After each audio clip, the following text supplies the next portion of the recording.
Andrés, ¿cuál es el reto que está enfrentando América Latina con el tema de la energía? Hay un gran crecimiento de la demanda de energía en América Latina. Ok.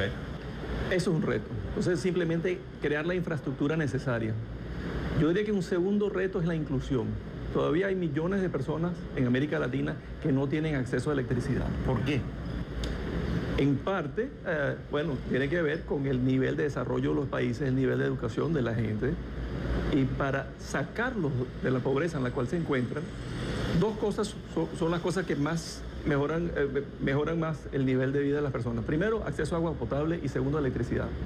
Pero como están en un nivel de pobreza, necesitan que los gobiernos, que los multilaterales y que el sector privado unan las manos y conjuntamente hagan un esfuerzo. Se habla mucho de la revolución de la información, del Internet. Bueno, si no tienes electricidad, no tienes acceso. ¿Cómo vas a tener Internet? Se puede hacer. Nosotros, por ejemplo, en los últimos 10 años le hemos dado electricidad a 600.000 personas, trabajando con los gobiernos, en caso El Salvador, el Fomilenio, el FINET, el Millennium Challenge del gobierno americano, Luz para Todos en Brasil. Y además de eso, hemos normalizado el acceso a electricidad a 2 millones de personas en Sao Paulo, que vivían en las favelas y tenían conexiones ilegales que eran muy peligrosas, etc. Entonces, creo que somos un ejemplo de cómo trabajando juntos con los entes oficiales se puede llegar a esa gente. Energía, el tema de electricidad no tan solo afecta a la pobreza, porque tiene gente que no tiene electricidad, pero también a los negocios. Sí. Estaba viendo que el costo de electricidad es mucho mayor en América Latina que en Estados Unidos. ¿A qué se deba que sea un costo mucho mayor? Porque eso al final está afectando a la productividad, a los costos de producción y a los empresarios. ¿Cuál es la razón de que sea tan alto? Hay dos razones fundamentales. Lo primero es que hay mercados pequeños, por ejemplo en Centroamérica. Entonces hay economías de escala muy importantes. Entonces la interconexión, ahorita hace poco se interconectaron por una red que se llama CIEPAC, pero hay que agrandarla. Después hay que hacer interconexiones entre los grandes países.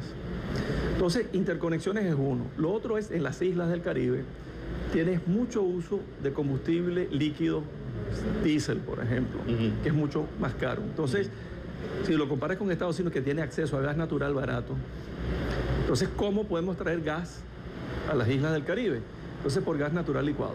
Entonces, nosotros, por ejemplo, tenemos un terminal de regasificación en la República Dominicana, que en el año 2014, para darte un ejemplo, le ahorramos $500 millones al país.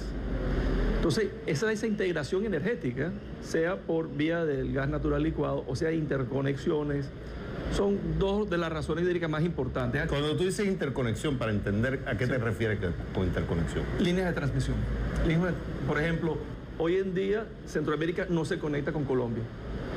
Si hubiese una interconexión, una línea de transmisión de Colombia a Panamá, permite las ventajas de todas las grandes represas que tiene Colombia, exportar alguna energía a Panamá. Claro, como Centroamérica son países pequeños, si tú localizas el servicio es muy costoso. Lo que buscarías entonces es hacer regionalizarlo. Y por eso tiene que haber una libertad de fronteras.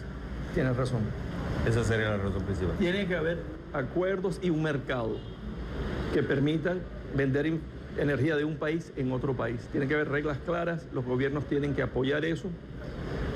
Y esa creación de mercado tiene que jugar un rol fundamental. Los gobiernos, tiene que haber acuerdos internacionales.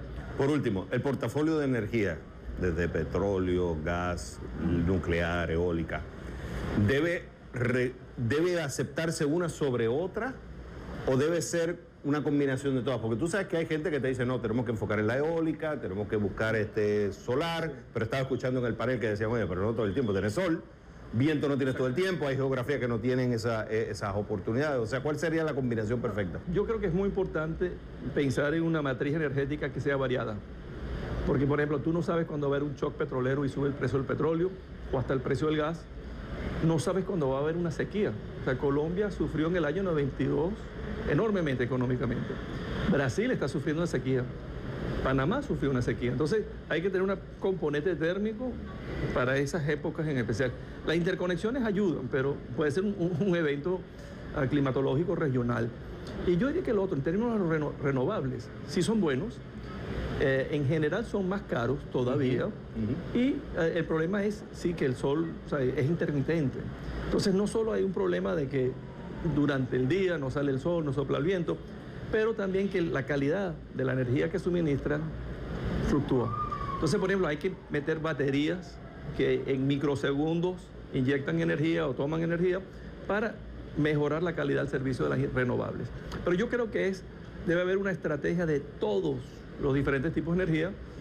Creo que debe haber un enfoque para bajar las emisiones de carbón, pero no se puede ser exclusivo en una sola tecnología. Claro, no se le puede decir al petróleo no. Porque todavía es más barato de producir electricidad. El agua es otra opción. Sí, y bueno, y el petróleo en el transporte va a jugar un rol fundamental, porque el nivel calórico de energía que tiene un litro de gasolina no lo tienen los otros combustibles. No, Andrés, muchas gracias. Muchas gracias. Muchas gracias. Cuando regresemos a